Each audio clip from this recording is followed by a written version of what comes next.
Shang Chi in the Legend of the Ten Rings. Oh, I'm so the right casting for Shang Chi. This pasty white Caucasian male starring as a Chinese superhero. I am so ready. But no, obviously Shang-Chi and the Legend of the Ten Rings. Me and my girlfriend saw this last night. Basically opening. This is opening night. Let's be fair, but pre-screenings are by all accounts opening night now. We had a decent crowd too. It wasn't like a packed theater.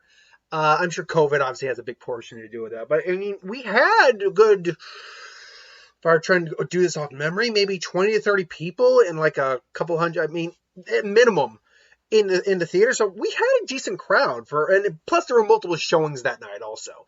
And that showed because it did 8.8 million just on Thursday alone. But anyway, Shang-Chi and Legend of the Ten Rings. Story of Shang-Chi, the true Mandarin, technically, the Ten Rings, these rings that were more like bracelets that imbued the individual power, and Shang-Chi's story about him, his relationship to his father and basically becoming himself. It's another origin story, basically. And I can just say right from the gate, my thoughts along with my girlfriend's thoughts, we loved this movie. We absolutely loved. This is top tier Marvel. Granted, we're now at 25 movies, but this is definitely top tier half of Marvel. Easy. It's what has it has some amazing acting in it, some fantastic action scenes. The lore is great. The movie itself also just, when you're dealing with China, especially like mythical China, like the fantasy eras of China and what they depict in that, you're bound to get some amazing visuals, and it looks beautiful in a lot of this movie, like the bamboo forests, like the actual amazing world we see, like in the trailer. You briefly see a shot of that, but there's a lot more to it than that. And what it does for the overall MCU. I won't say much. You can watch it yourself and find out, or watch someone else's video.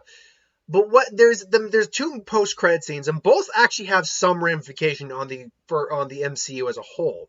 The second one, more importantly, has a bigger ramification than the first one. Sorry, the first one has a bigger ramification than the second one does. And that's actually a pretty long post-credit scene, too. That's like at least 2 or 3 minutes worth of a post-credit scene. Most of the times, post-credit scenes aren't much longer than like 30 minutes to at best a minute. No, the post-credit scene was like 2 or 3 minutes because they were implying some, not ramifications, but they were implying some stuff was going to go down eventually. Anyway. And the second one's also got a lot of prudence for the MCU as well.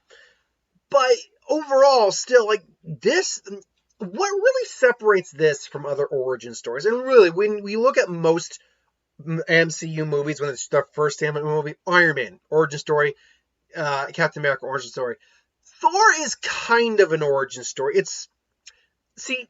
Let me be real quick again. Ant-Man origin story, Captain Marvel origin story. Yeah, origin story for Captain Marvel. Who else do I have that's a single superhero that got to be? Black Panther. Well, Black Panther wasn't an origin story, to be fair. That one was not an origin story. Doctor Strange, origin story. But, when it comes to these MCU origin stories, you usually have the standard formula. They start out as someone, they discover something about themselves, or something happens, they go on a journey, and they become this person ultimately in the end.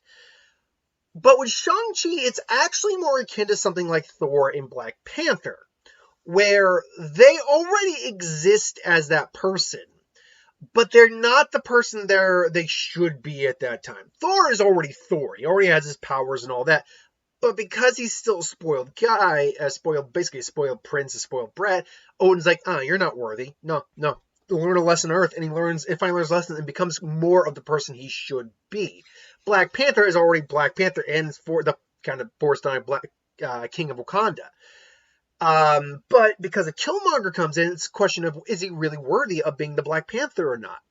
And, is his legacy tainted? Is his, rule tainted because of the actions of his forefathers? So it's about him overcoming that. With Shang-Chi, it is very much the same thing, where Shang-Chi, when we meet Shang-Chi, he is already Shang-Chi. Like, he's been trained all his life. Um, but but it's not about him becoming Shang-Chi as in like the master of martial arts that he already is. It's about the personal journey of him becoming the man, the person that he wants to be.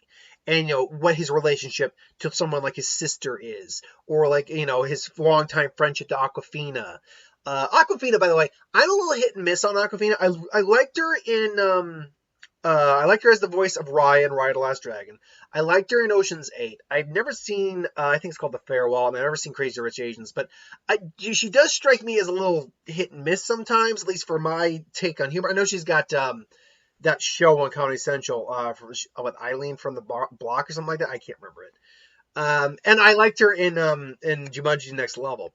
But to me, she comes off lonely, but she is actually my girlfriend put it best. It's like we were worried she was going to kind of be the worst of Darcy. Like, I like Darcy a lot. I like Kat Dennings' character a lot. But let's be honest. She can be very annoying. And it's just, I think, the delivery of the character that they do with Darcy. Whereas in Awkwafina, I from what I've seen of Awkwafina, at least in how she acts in the movies, and that standard, that kind of like raised in New York accent she has.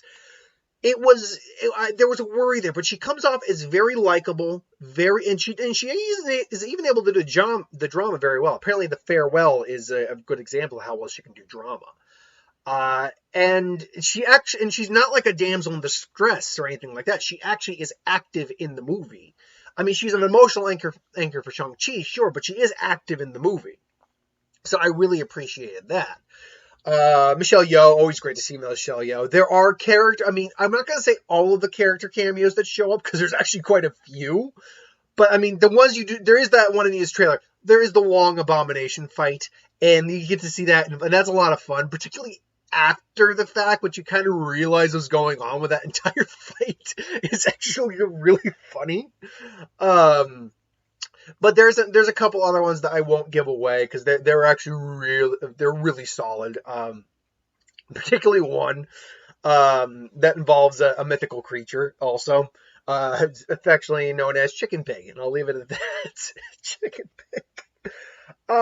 There's a scene because they mention this whole world of mythical creatures in existence, and when they eventually get there, because I watch a lot of anime and read a lot of manga, and as a kid, I've been a big fan of mythology as a whole.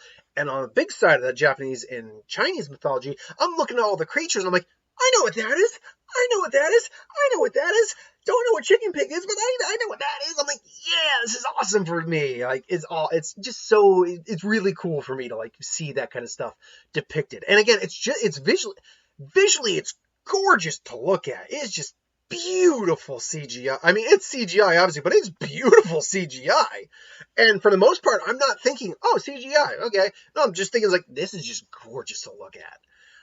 But then there's the whole mythos. They added a lot of mythos to the world of, actually, the MCU to a degree, as well as the legend of the Ten Rings. We open up on, like, the legend being told of the Ten Rings, and the thing of the Mandarin. Now, I'm going to say this right up front. We know it is the Mandarin, but the thing is, in the MCU, he's actually not known as the man. This is the minor spoiler you get. This is like, most I'll do about spoilers.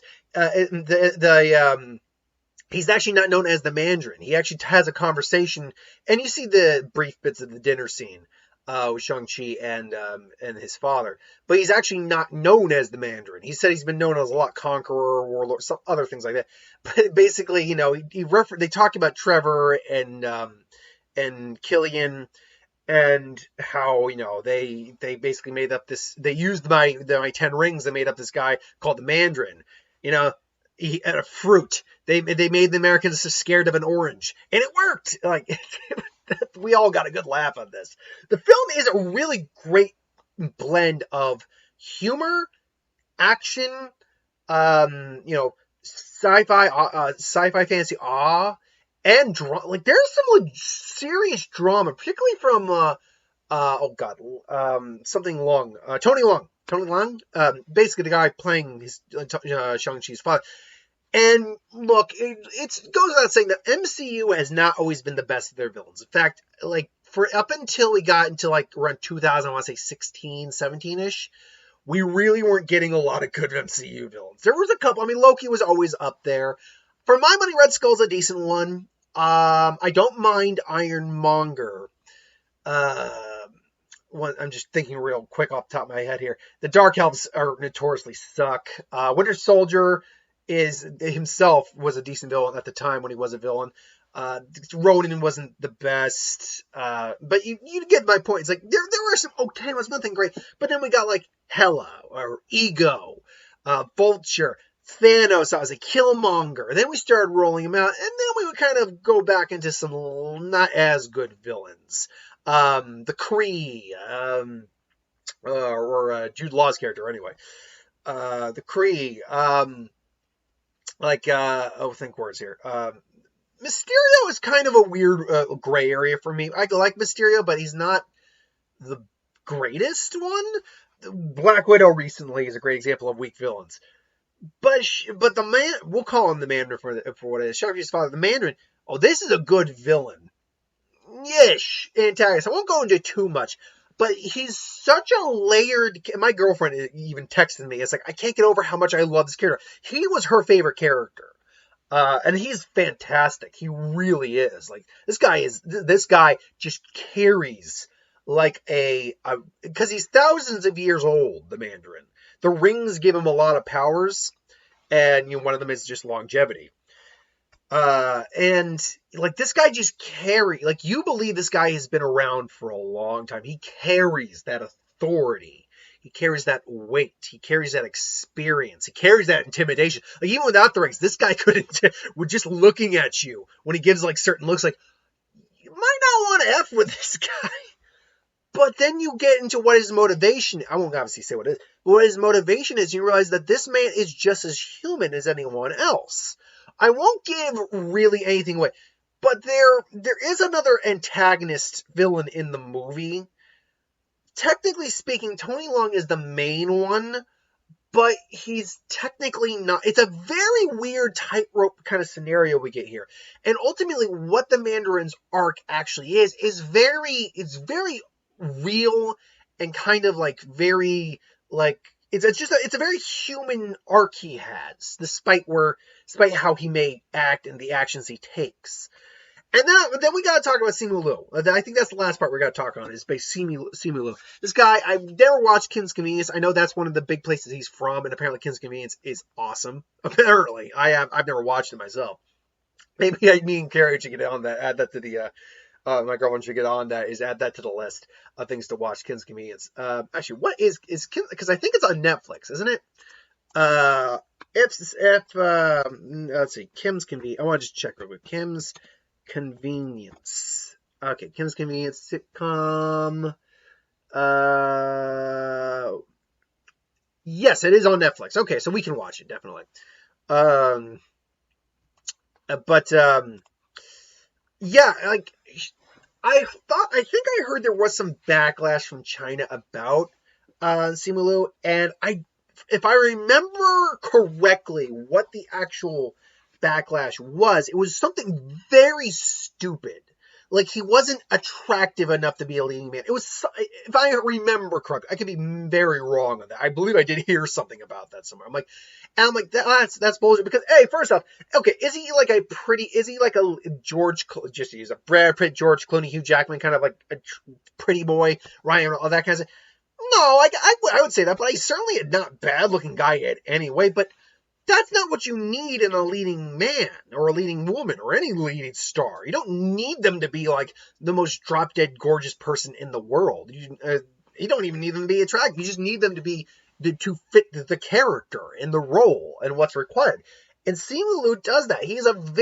From the moment we actually meet him, he's a very likable guy. He's just got this very fun personality. He does take something seriously, but at the same time, like, there is a callback. I'm not going to spoil what it is because it does call back to one of the credit scenes. All I'll say is that while they do understand some seriousness in their lives, and obviously he's Shang Chi, really, they are also still like goofy, like children in grown adults' bodies. And I really appreciate that about, like, they really established early on that Shang-Chi, who's going by the name Sean, and they make a joke about, it's like, wait, your name's Shang and you chose Sean? It's like, that's like saying, hey, my name was Gabriel, but now I'm going by, Gabri, or Abriel, what is, like, seriously. They make a joke on that. They do.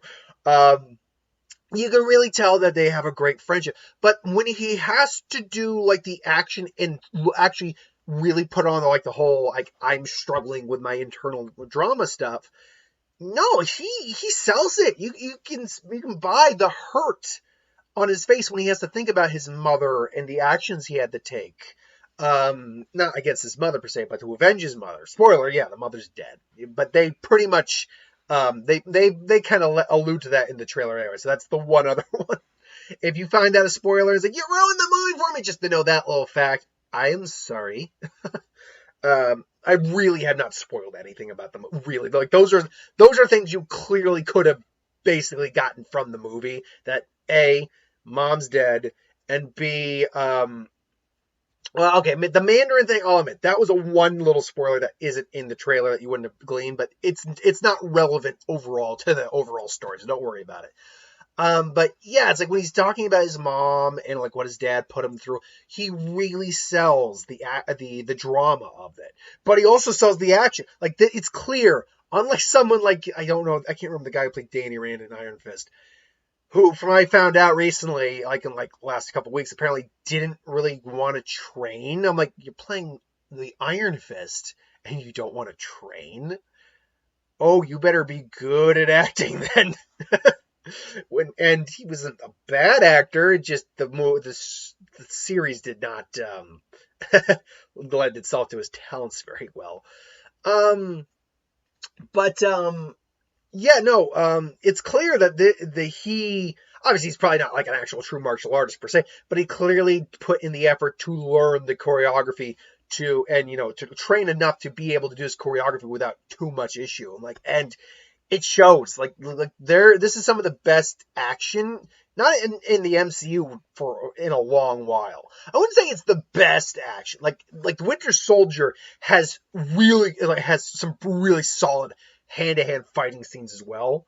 And obviously there's the, like, grand spectacle actions you get with the Avengers films. But if we're talking about, like, pure, like, true hand-to-hand combat or martial arts, we very rarely see martial arts in the MCU. Or unless it's a character who's got, like, a mixed martial arts style, again, like a Cap or someone. But it's probably the best martial arts we've seen. Like, pure martial arts, yeah, it's the best martial arts we've seen. In the MCU, definitely. And he sells it. He does. He has a very warm presence about him. Like, this is a guy you would want to be friends with. Whereas someone like Bucky, because I know the character of Bucky, I'm like, I could be friends with Bucky, but just meeting Bucky, it would be maybe more difficult to be friends with Bucky. Whereas this guy is like, no, he's got this fun smile, he's got this levity to him, but at the same time, if you needed someone to have your back in, like, a bar fight, he'd have your back. He'd have your back, absolutely. So yeah, I definitely liked him in the role, 100%. I loved him in the role. So, I mean, that's ultimately, like, Shang-Chi, this beat the crap out of Black Widow. I liked Black Widow. In fact, I liked it pretty well. But it's not this. This is one of the best comic book movies in a while. I've heard one of the people I like to watch compare it, like, the best comic book movie since Logan. I don't know if I go that far. But I don't mean like it's better than Logan, but the best since Logan? Because that was 2017. I mean, just thinking really quickly, do I like this more than, say, Into the Spider-Verse or Endgame or Infinity War or Black Panther? As just some examples. I can say this, I like it more than a certain percentage of the comic book movies that come up, but do I like this more than, say, like a Suicide Squad? Ooh, or The Suicide Squad. Oh. Problem is, they're very different movies, so I don't know if that's a fair comparison to make. I will say there's just more, I think I got some more pure joy out of Suicide Squad, just watching it and the characters, because it was James Gunn. James Gunn just does character dialogue like so perfectly to a T. If you're a James Gunn fan, obviously. But I mean, no, this is certainly up there. Is it the best comic book movie, in my opinion, of the year? Because we've only had 3 so far, to be fair. That's actually a good question. I mean, if you want to count Justice League too, or just Snyder Cut, it's better than the Snyder Cut. Yeah, definitely. It's better than Black Widow. I will say this: it's probably like for me anyway. It's even with Suicide Squad, but for different reasons. Definitely. But no, I mean it's great. If there's one minor complaint I'll have, and I did bring this up to my girlfriend, and she was kind of like, "Oh, okay," it's that the 10 rings themselves are kind of ill-defined in what they actually do. In the comic, and I don't want to be that guy in the comics, but in the comics, and this is the 10 rings, first off, 10 rings aren't like these bracelets. They are rings. But each one does a separate thing. One might control illusions, one might control fire, matter manipulation, ice, lightning, that kind of stuff. But here we have the 10 rings, and it's not really known, first off, we don't know a lot about them. I'm not going to say too much on that, beyond that. But we don't know really what they actually do. We see them do a bunch of different things, and we know for a fact that it gives the Mandarin himself like longevity. Like as long as he's not like killed, he can live pretty much forever. But you know, when you see it in the trailer too, so nothing I'm about to say isn't already known in the trailer. It like does energy projection. It creates a force field. It enhances his physical abilities. He can manipulate the rings like, you know, as a whip or individual, that kind of stuff. He can do a bunch of stuff. But like theoretically, if there's 10 abilities, like we don't know the full, I guess, roster of abilities, I guess. Or at least they haven't shown them yet. But again, yeah, I would say that. I'd say that, and that's a nitpick. Really, that's a nitpick. It's not like that this like ruins the movie at all for me. But as someone, I'm like, wait, it's the 10 rings, but you're not showing me off like 10 ability. Like, what do the rings actually do? That's the thing. I don't know. That's my one minor nitpick, and that is a nitpick. Otherwise, it's not a perfect movie, but it's, I think, almost a perfect MCU movie. I think that's the best way to put it. It's a perfect MCU movie. And if you were a fan of MCU movies, the MCU, which the majority of people still seem to be, and I think hopefully, I think a lot of people are aware that all the problems right now with Disney are not Kevin Feige and the MCU's fault. It really has nothing to do with Marvel at the moment. It has to do with Disney. And I think that distinction has to be made. But no, yeah, if you're a fan of the MCU, hopefully you'll like this. Apparently the verified audience score, if I'm not mistaken, is like 99%, which is really impressive given the fact apparently there's over 1,000 verified reviews, if I'm not mistaken. Like the critic rating is also, I mean, it's not as high, but it's 93%. That's fantastic. But yeah, the verified audience score with over 1,000 verified ratings is 99%. And that means that is going to hold. At worst, it would go to 98. But seriously, like, there's hardly any negative word of mouth about this film at all. So, I mean, yeah, I highly recommend you guys, if you have been looking forward to it, and if you feel comfortable enough to go to a theater right now, I highly recommend you go and watch Shang-Chi. You will not be disappointed. At least I don't think you will. You might not love it like me and my girlfriend did, but you will really like it. God, I got like something caught in my throat. Yeah, we good now? Yeah, we're good. But yeah, you might not, even if you don't love it, I have a feeling you'll really like it. I mean, even if you just think it's okay, that means you still liked it. So yeah, again, I can't say enough positive things about this movie. And I really am interested to see where the MCU is going past this, given the implications of that first post-credit scene, which is technically a mid-credit scene, let's be fair. Because we also have Eternals and Spider-Man No Way Home, which are both part of the MCU. So it is going to be interesting to see what they're kind of implying is coming up. Because the only thing I'll say about that post-credit scene is there is no clear-cut answer about the future of the MCU. But there is implications of what is going to be happening in the MCU. That's all I'll say. Until then, though, thank you for watching. I hope you enjoyed. Like, comment, share, subscribe. As always, you want us to review something, put the comments below. Let us know. We'll do a review of it at some point. Hit that bell if you want to be notified. Thanks for watching, and I'll see you folks next time. Have a good one.